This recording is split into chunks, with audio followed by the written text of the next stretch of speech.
Hello San Pablo, Marlo Magtibay here at nandito tayo ngayon sa The Outlet sa Lipa City sa Batangas para i-cover ang cosplay party ng naturang venue. Ang naturang event ay inorganize po ng Amaranth, ang isa sa mga umuusbong na pangalan sa event organizing sa Southern Tagalog. At yun nga, bandang 3:30 na tayo nakarating dito and we are witnessing good numbers na mga congoers at cosplayers na nandito ngayon sa naturang venue. So samahan nyo kami na saksihan ang mga kaganapan dito sa The Outlet sa Lipa para sa cosplay party. Okay, habang kakampi pang panahon natin, umpisa na natin ang pag-interview sa mga cosplayers. Yan, subulan natin dito sa batch na ito. Yon. Hello sa inyo. What character are you portraying now? I am currently Mizuki Akiyama and I'm with Mafuyu Asahina from Project Sekai. So, yeah. Yun, so, it's been a while. Yeah, it's been a while. So, aside sa malamig ang hangin, how's the feeling of being here dito sa event? Dahil it's been a while, dahil sa schoolwork, sa mga nangyayari, it's been like months na since nag-cosplay, kaya nag-hiatus muna mga some cosplayers. Masaya kasi nakapag-reunite ako sa mga cosplayer friends and meet new people din. Ayun. Ikaw naman, paano naman yung preparation mo para sa event na ito? Expect ko talaga pong malaki talaga to. Kaya, yan, I'm ready na pong makakita ng mga palabas. Lalo na yung mga cosplay contest. I'm ready. I'm excited. Ayun, hopefully, enjoy natin ang event na ito habang hindi pa mainit. Thank you very much. Oh, yeah. Sana hindi po umulan. Okay, sana wag uulan. No. Okay, thank you very much. Such a good sport. Maraming salamat. Ayun, thank you very much, girls, sa interview na to. What character are you portraying right now? Hutao. I am Osuragi from Sakamoto Days. Okay, bakit si Huto yung pinotray mo for today? Actually, dapat po si Miko. Pero since mas cheaper po si Hutao, then Hutao, and also, I like her character as well. Okay, bakit? Ako naman, sa kanya, si Osuragi kasi medyo simple lang yung damit. So, madali siyang i-closet cosplay and I like her character din. Ayun. How's the feeling of being here dito sa event? Masaya. Actually, first time namin pareho sa pumunta sa isang cosplay. Ayun, okay. Thank you very much at hopefully ma-enjoy natin yung event habang hindi pa mainit. Thank you very much. Thank you din po. Thank you. Thank you po. Thank you. So yun, hello sa iyo at very interesting yung kanyang suot ngayon. How's the feeling muna of being here dito sa event? So happy because 1 month na din ako nakapunta sa event eh. So masaya, super. Okay. So what character are you portraying? Si Foss from Land of Lost Stories. Yun. Tapos may additional pa na na rider belt and that is Slash Riser. Slash Riser from Kamen Rider 01. Ayan. Ano ang pakiramdam ng maraming mga dumalong cosplayers dito sa event? Super saya kasi ang dami nila eh, like so cool. Nasaya, ganyan. Ayun. Thank you very much at hopefully ma-enjoy mo yung event. Maraming salamat. Thank you po. Thank you. Thank you. Yan, at this point, kasama natin si Julie, isa sa mga judges sa gagawing cosplay competition later sa ating event. Yon. Hello, Julie. Welcome back to the Philippines. Welcome back. I'm back! Yon, first of all, how's the feeling of being here dito sa event? It's very hot, but I'm very excited and nervous at the same time. Yun. So many cosplayers, man. So, what character are you portraying now? I'm portraying as Strawberry Miku from Vocaloid. Okay. What are your impressions sa pag-tingin mo dito sa mga cosplayers na umattend for this event? There's so many cosplayers. I'm so excited to see their performances. I think they will do great. Overall, right now, their makeup, their look, the way they dress is so fucking amazing. Right? I cursed. Is that okay? It's okay. I'm so excited. Okay, so thank you very much and hope sana hindi ka mahirapan mamaya sa judging mo. Yeah, thank you. I hope so too. So, thank you very much. Si Julie, ladies and gentlemen. Ayun, this time kasama natin si Pio and surprisingly, he portrays doon sa out of kanyang comfort zone. First of all, Hello. how's the feeling of being here sa event? Amazing kasi it's been a while since nakapunta ako ng outlets event. And ayun, like you said, out of comfort zone, di ako nakaka-Kamen Rider cosplay ngayon. This time, sinong character ang pinoportray mo? I'm cosplaying as Shin Yan from Genshin Impact. Genshin, okay. Siyempre, yung isa sa mga key weapons ng mga Claymore users, yan. So, Mga F2P ito gamit. F2P. So, okay. So, speaking of Genshin Impact, naglalaro ka rin doon? Oo, pero natigil ako kasi di ko nakuha si Arlecchino and bitter ako. Sayang. But given a chance, aside from Arlecchino, sino yung gusto mong i-pull?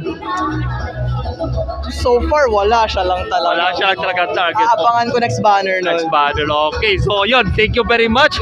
And ganda ng portrayan niya. Ganyan. Okay, thank you very much. Salamat. Thank you.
Rise up into my world.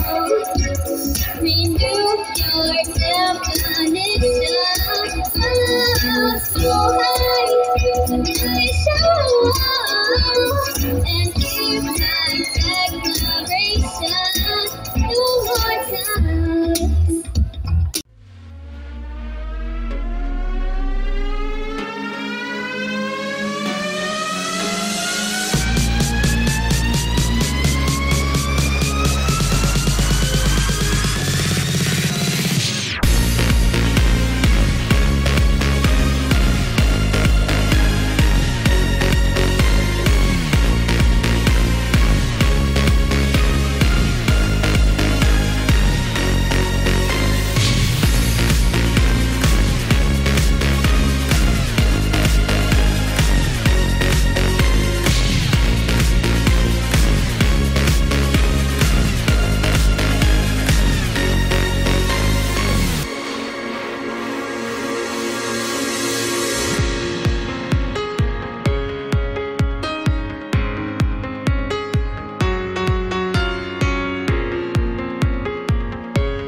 My girl, my girl. You will be my girl, my girl, my girl, my girl. You will be my world, my world, my world, my world. You will be my girl.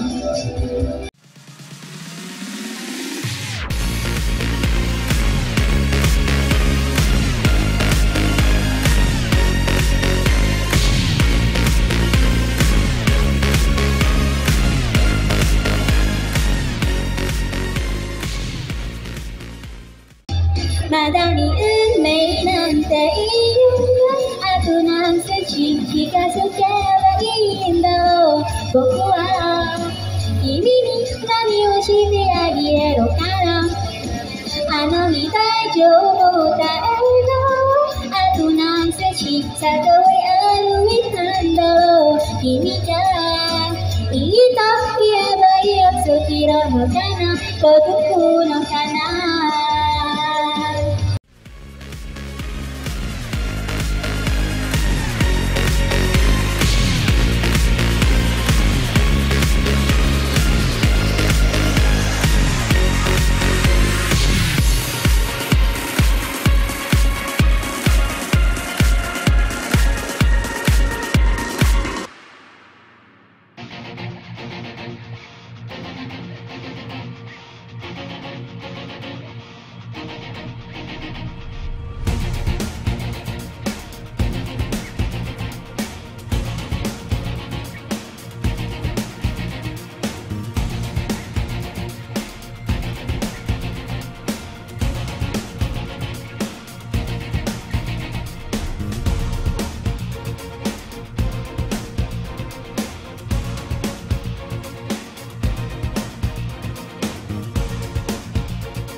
with me right now is the third placer of the recent concluded cosplay competition dito sa Outlet sa Lipa. Miss Hikaru, how's the feeling of winning third place in the recent concluded competition? I feel very excited that I get to share my experience with others. And all in all, I feel very happy that I won first. So what's your next plan after this contest? Celebrate and probably get a good night's sleep. Okay. So thank you very much. Again, congratulations sa iyo, Miss Hikaru. Thank you very much. Ayun, within the past videos, na-interview namin siya dito. Pero this time, sumali siya sa cosplay competition at nagtapos siya bilang second placer, si Scar. First of all, congratulations. Thank you. How's the feeling of finishing second place dito sa contest? How am I feeling? Wow! Well, first off, I thought I was gonna I thought I did bad, but fortunately, I won second place. You can see for proof. Ayun. So what's your next plan pagkatapos nito? Hiatus, char. Joke lang. Maybe the next cosplay events like Trademark, I will surely attend one, and maybe I'll participate again on cost competition. Yeah. Ayun. Once again, Scar, congratulations. Loyal viewer ba ako? Naman! Congratulations and thank you very much. Enjoy the rest of the day. Have a good day, man. Thank you. With me right now, ang champion sa cosplay competition ng cosplay party, si Yotaro. Yun, first of all, congratulations. How's the feeling of winning this cosplay competition? Actually, hindi ko rin expect na mananalo ko. Hindi ako gaano nakapag-prepare. So yun, thankful din at nanalo. Ayun. So anong susunod mong plano pagkatapos ito? Siguro, right now, nag-iisip kami kung ano next event namin. So, ako pala sa isa sa admin ng Trademark. Ayun. So yun, thank you very much. Congratulations. Hope you enjoy the rest of the day. Maraming salamat. Of course, kasama din na umattend dito sa event ng Outlet sa Lipa Amaranth, si Meiko. Yon, how's the feeling of being here dito sa event? Nakakatuwa ulit kasi sobrang dami ng cosplayer ulit ngayon. Syempre, Amaranth yan. Ayun. So, initially, anong una mong reaction na despite ng alanganing panahon, marami pa rin yung mga con-goers at cosplayers ang nakarating dito? Nakakatuwa po kasi yung mga cosplayer po talaga is passionate po sa pagko-cosplay na kahit ganito po yung panahon is pumupunta pa rin po sila sa mga event po. Support local event nga po. Ayun. So, being one of the organizers din sa mga local events dito sa Batangas, what's your next plan?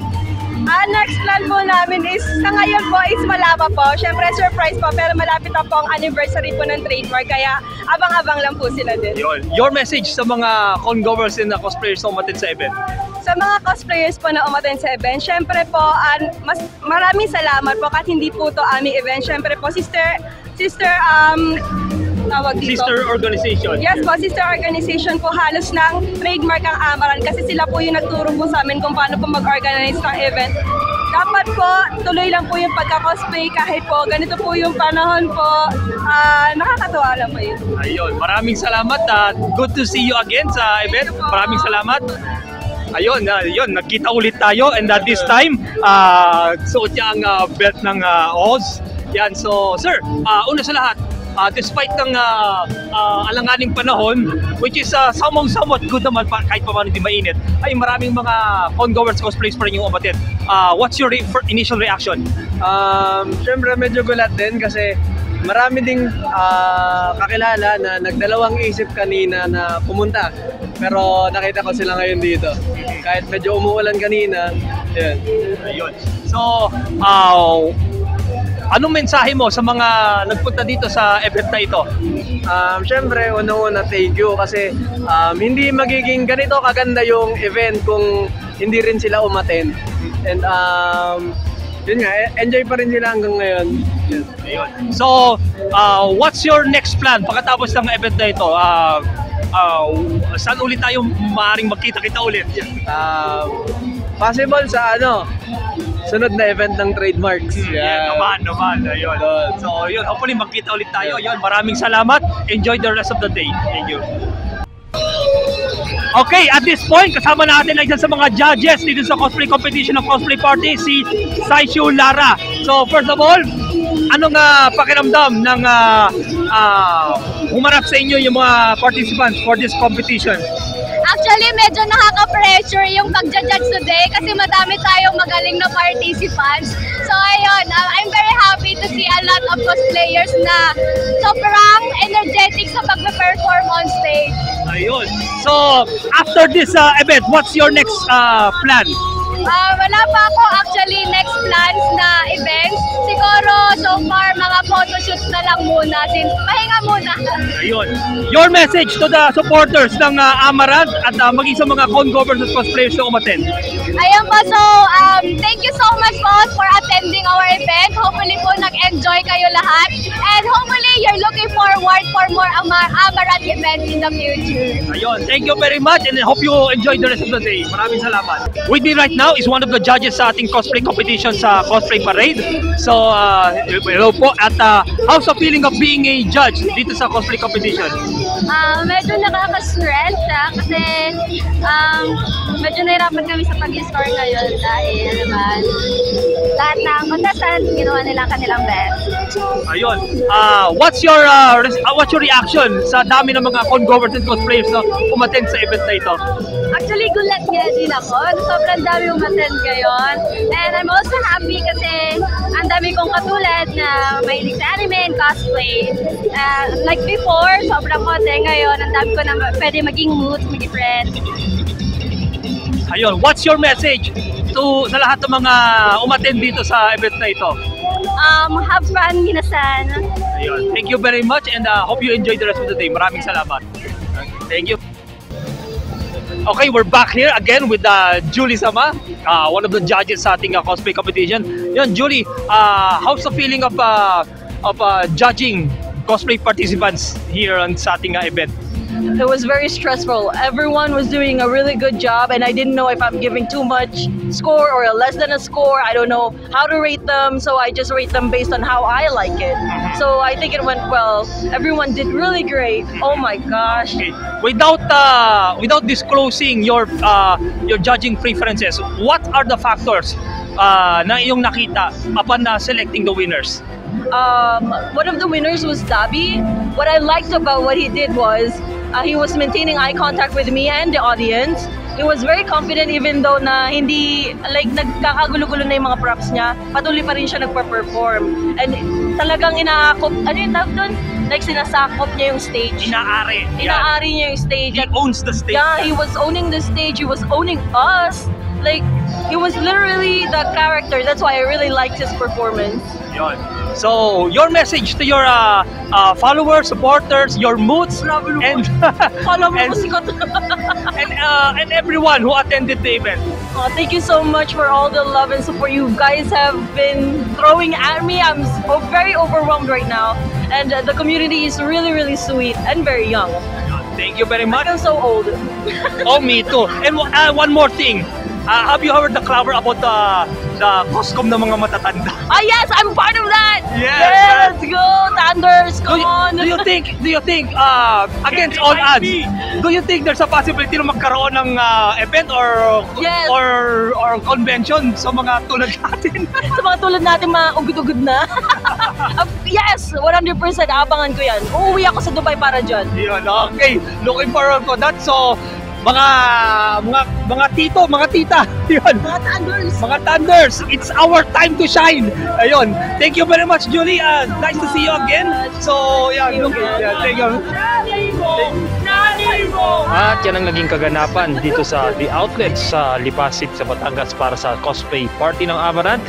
At yun nga, medyo pagod kami pero sulit naman ang aming ibiniyahe dito.